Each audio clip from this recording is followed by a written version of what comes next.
Y como se los anunciamos, está con nosotros el representante de la Cámara por el Departamento de Antioquia, Hernán Cadavid. Muy buenos días, representante. Gracias por atendernos. Bienvenido a la Hora de la Verdad. Demar, muy buenos días para ustedes y toda la audiencia de la Hora de la Verdad y muchas gracias por darme esta oportunidad de seguir contando todo lo que hemos venido encontrando en estas inconsistencias de momentos tan dolorosos para nosotros, para el país. Gracias, Demar. Representante, ¿en qué consiste la investigación que usted ha adelantado en el caso de la unidad de protección en Colombia? Obviamente, después también más bien en el marco de esta tremenda situación por la que está pasando hoy el precandidato presidencial Miguel Uribe. Cuéntenos, por favor. Pues, Demar, realmente sobre la Unidad Nacional de Protección siempre hay demasiadas sombras, preguntas y muchas inconsistencias, lo que nos ha llevado a adelantar una investigación en la que llevamos ya muchos meses, no es, digamos, ahorita solo por los últimos hechos, y en donde hemos detectado, digamos, dentro de todo este universo de problemas e inconsistencias, dos o tres temas fundamentales. Primero, hay que recordar que posterior al Acuerdo de La Habana, el gobierno Santos dejó incorporado más de 1.700 miembros de las FARC como miembros de la Unidad Nacional de Protección. Al interior de la Unidad Nacional hay un gran problema con este personal. Primero porque muchos volvieron a delinquir, aún estando dentro de la Unidad Nacional de Protección. Segundo, porque muchos de los que cumplen funciones de escoltas no quieren ser aceptados por ningún protegido, en ocasiones ni siquiera por los mismos miembros de las FARC. Aún así, esas personas siguen percibiendo altos salarios sin prestar ningún tipo de servicio. Y una tercera inconsistencia que hemos recibido la información precisa al respecto es que miembros de las FARC que tienen esquemas de seguridad a su servicio han empezado a incorporar personas cercanas a su círculo familiar o sus novias. Las hacen pasar cursos de escoltas, las incorporan como protección de ellos y nunca las utilizan. Es decir, quedan recibiendo dinero del Estado sin prestar nunca un servicio de protección. Eso es un elemento. Pero el segundo y más importante que encontramos y más doloroso y más ofensivo de Mar es que la UNP está entregando esquemas de protección bajo la figura que denominan emergencia, es decir, sin pasar todos los estudios necesarios de riesgos de seguridad que se requieren para asignar carros, vehículos, chalecos, escoltas, y bajo la figura de emergencia han estado entregando a dedo, sin control alguno, e inclusive lo que hemos denunciado es a miembros de la bodega petrista que se dedican a insultar personas todo el día en redes sociales, que a veces utilizan hasta otros nombres, tienen esquemas de seguridad. Y tienen el mismo nivel de riesgo que tenía el senador Miguel Uribe antes del atentado, para darle la magnitud del problema a esto. Y eso es lo que hemos denunciado y vamos a seguir, por supuesto, informándole al país cuáles de esos otros miembros de esa bodega petrista contratista tiene también esquemas de seguridad, de mar.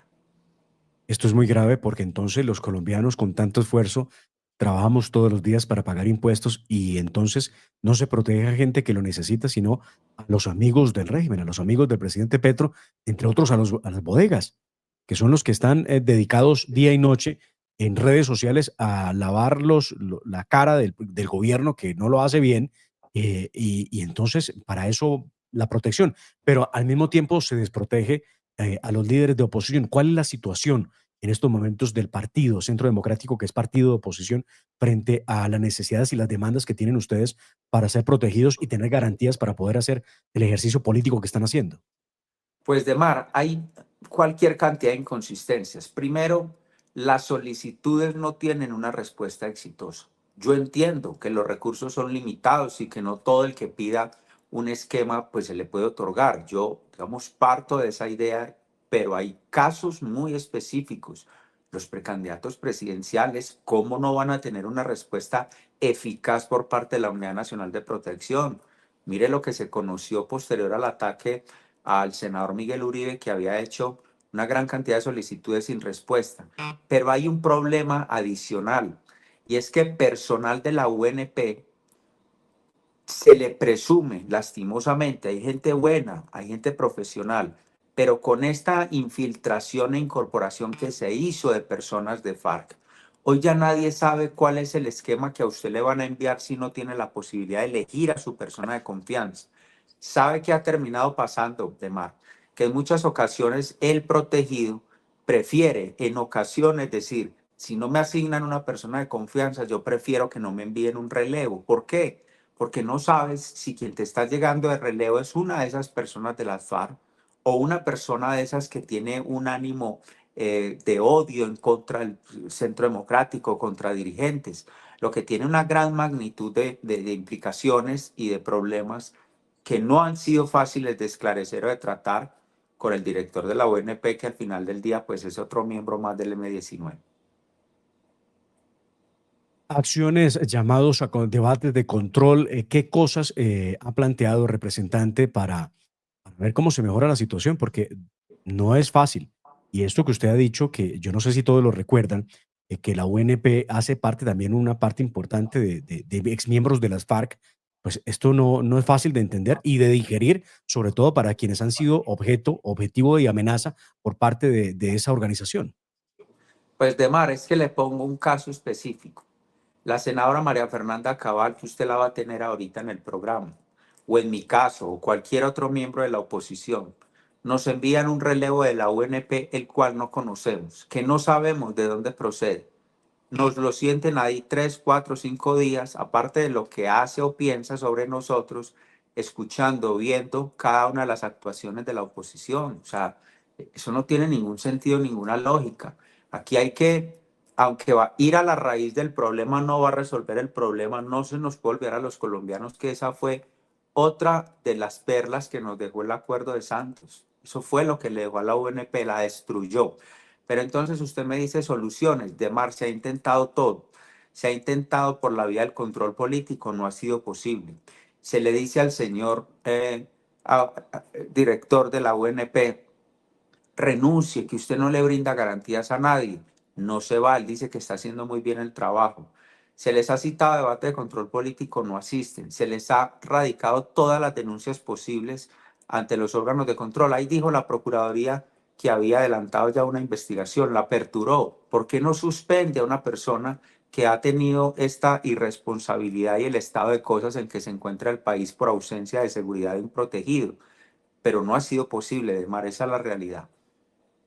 Representante, quisiera preguntarle por hechos puntuales de las últimas horas en Colombia. Es que esto va muy rápido. El primero, y donde usted estuvo presente, porque usted es testigo de eso, esto de la Corte Constitucional, que le confieso, jurídicamente a mí me tiene aterrado. Yo no pensé que la Corte Constitucional, de un plumazo, por lo menos en mi concepto, cambiara su línea jurisprudencial.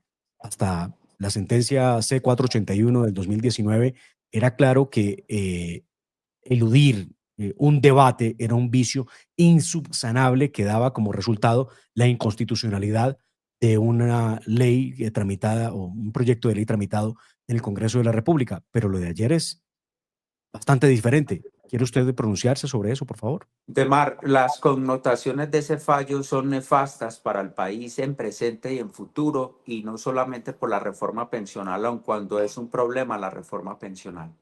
Pero la Corte ha creado un precedente inexplicable, o ha cambiado o ha variado la línea jurisprudencial, desde el Estatuto Antiterrorista del año 2004, pasando por el Código Electoral, pasando por una reforma tributaria del gobierno Duque y cualquier cantidad de normas más. La elusión del debate del Congreso no era subsanable y tenía como consecuencia la inexequibilidad total. Ese era el juicio y el cuidado que le imprimía al Congreso adelantar con todo rigor la discusión, porque entonces la Corte la tumba. Ahora lo que ha creado es que haga usted lo que quiera, burle el debate del Congreso de la República en la pensional o en cualquier otra norma, que luego ellos se la van a devolver para que usted la corrija. Creó un precedente y abre un boquete miedoso. Yo no logro entender bajo ninguna circunstancia lógica o jurídica lo que acaba de hacer la Corte Constitucional. Vamos entonces a la pensional. Dirán, no, es que no le querían dar a Petro, entonces la excusa de, no. O sea, las instituciones están para no dejarse chantajear. En la Corte Constitucional institucionalmente hemos creído, pero lo que acaba de hacer nos deja un muy mal precedente, una gran decepción desde el punto de vista, si se quiere, estrictamente jurídico, para no hablar siquiera de lo político. Y para nosotros ha sido eh, un golpe a la institucionalidad, a un mensaje de inseguridad jurídica adicional a lo que ya hoy sucede. Y teníamos toda la esperanza que quienes fuimos de cómo se robaron de mar el último debate de la reforma pensional en la Cámara de Representantes, no tendría cómo haber sido corregible o subsanable un vicio de esa naturaleza. Es una gran decepción porque además hay que decirlo para que lo hablemos claramente. En la Cámara el gobierno nacional tiene absolutamente toda la mayoría. Lo que viene ahora, esos 30 días y la citación que les harán a ustedes en la Cámara de Sesiones Extraordinarias para volver entonces con la proposición de María del Mar, que fue la que se inventó, o yo digo la jugadita, ¿no? Porque eludir un debate no es cualquier jugada, es una jugadita para evitar que por tiempo se hundiera la reforma pensional de Petro. Entonces, tendrán ustedes que reunirse en extraordinaria seguramente para dialogar, debatir, que es lo que le pide la Corte Constitucional al Congreso, la proposición, y después de eso la Corte entonces tendrá que entrar a hacer estudio a fondo de otros elementos. Y le pregunto por uno de ellos que me parece importante, ¿es que acaso no van a revisar si esa reforma se tramitó con la aceitada de la maquinaria? Porque pues Andrés Calle está en la cárcel, Iván Name está en la cárcel por la plata de la Unidad de Gestión del Riesgo. ¿O es que eso de pronto no hace parte de la forma en cómo se tramitó la reforma pensional? Teníamos mucha ilusión de mar porque en algún momento escuchamos que la Corte Constitucional había solicitado se le trasladaran pruebas sobre esas circunstancias de compra del Congreso, que todo el país lo vimos, todos sabíamos lo que allí sucedió y hoy judicialmente así se está conociendo. No fue ni siquiera eso suficiente para la Corte Constitucional, pero vamos a hablar inclusive de otros elementos. Esa reforma toca normas de carácter estatutario y normas de carácter orgánico, de mar, porque además modifica la estructura del Banco de la República y muchos otros elementos en esa creación de fondos y la tramitan como una ley ordinaria. Y resulta que la Corte, hasta donde entendemos, nada dijo sobre eso. Nosotros no vamos a cesar en eso. Aquí lo que vamos a esperar ante esta incertidumbre jurídica es si con lo que se conoció ayer, que yo no vi rueda de prensa de la Corte Constitucional ni comunicado oficial de la Corte, sino con una filtración de noticias, el gobierno dice, no, yo voy a citar a extras. O sea, con una filtración dicen, ya vamos a citar a extras, sin que exista notificación formal hasta donde conocemos. Y vamos a pedir las certificaciones a la Secretaría de la Cámara. ¿En qué momento es notificada la Cámara para proceder ahí a la discusión que sea necesaria, seguramente en sesiones extraordinarias? Veremos la posibilidad de que eso sea así. Pero más allá de todo ese lleve y traiga jurídico, aquí el mensaje que nos preocupa mucho es que la Corte Constitucional, unas veces más, otras veces menos, se había convertido en una gran barrera de contención para los excesos y atropellos, por supuesto, de el pichón de dictador de Petro, pero esto nos deja con una seria y gran preocupación. Y la pregunta, ¿se tomó la Corte Constitucional? ¿Logró las mayorías de la Corte? ¿Cómo logró intimidar a la Corte Constitucional para que variara lo que fue tan predecible en manera de protección del debate parlamentario, debate legislativo, como lo modificó el día de ayer? Y ahora le pregunto, estos señalamientos que ha hecho Gustavo Petro a Hernán Penagos, registrador nacional del Estado Civil, al que llama sedicioso, ¿qué reacción tienen? ¿A qué horas el presidente de la República llega a tanto como para decirle sedicioso a un alto funcionario del Estado colombiano porque no le tramita la famosa consulta popular en la que sigue empeñado en hacer tramitar para poder disponer de ese presupuesto tan importante de más de 700.000 millones de pesos? Demar, eso es chavismo puro y duro. Esa es la estructura mental del chavismo y del socialista, comunista, que cuando algo no va con sus ideas, pues empiezas a señalarlo de delitos, porque la sedición es un delito. Entonces, lo que no vaya en línea con lo que yo pretendo es un delincuente. Y lo encasillan así, desde la narrativa y en un mediano y largo plazo, pues desde las pruebas, como le ha pasado al presidente Uribe, le terminan creando todo un escenario judicial de delito porque pues se les antepone u obstruye esos objetivos de ellos. En medio de todo lo de ayer difícil, aquí hay un mensaje importante y es la actitud seria, serena del registrador doctor Hernán Penagos. Él lo que le dijo es, primero, esta registraduría tiene autonomía, esto no es un apéndice del gobierno nacional. Así empieza su intervención. Segundo, hace toda una claridad y precisión jurídica de lo que está sucediendo en materia de de consulta popular. La primera, negada por el Senado, demandado ese acto administrativo de la Secretaría ante el Consejo de Estado, ya veremos, esa consulta fue negada. La de anoche, negada nuevamente en el Senado de la República y pues está pendiente también porque el gobierno lo que hizo fue enviar 3 misiles, digámoslo así, de consultas, una negada, 2 negadas anoche y queda entonces la que él dice adoptar por consulta por decreto. El oasis de ayer se llamó Registraduría Nacional del Estado Civil, que no cedió a las pretensiones del gobierno de que iniciara un trámite de consulta que cuesta 750.000 millones, pero que además el registrador fue tremendamente preciso. Aun cuando existieran los recursos aquí en la mesa ya hoy, no es posible desarrollar una consulta en los 53 días que pretende el gobierno. Mínimo necesitaría 3 meses para poder desarrollar toda esa logística, pero nos pareció muy importante y hay que rodear institucionalmente al señor registrador para que no sea víctima ahora de los ataques difamantes del presidente, seguramente el acto seguido como todas las bodegas, y tercero, pues ahí estará Eduardo Montealegre, quien todavía quiere fungir como fiscal para enarbolar una teoría de por qué Penagos se tiene que ir a la cárcel. Así de claro es y por eso hay que defenderlo. Representante a la Cámara Hernán David, Partido Centro Democrático, gracias por acompañarnos esta mañana en la hora de la verdad. Y estamos muy pendientes de lo que pase en ese debate, en sesiones extraordinarias que les impondrán a ustedes para la reforma pensional. Deseamos un feliz día.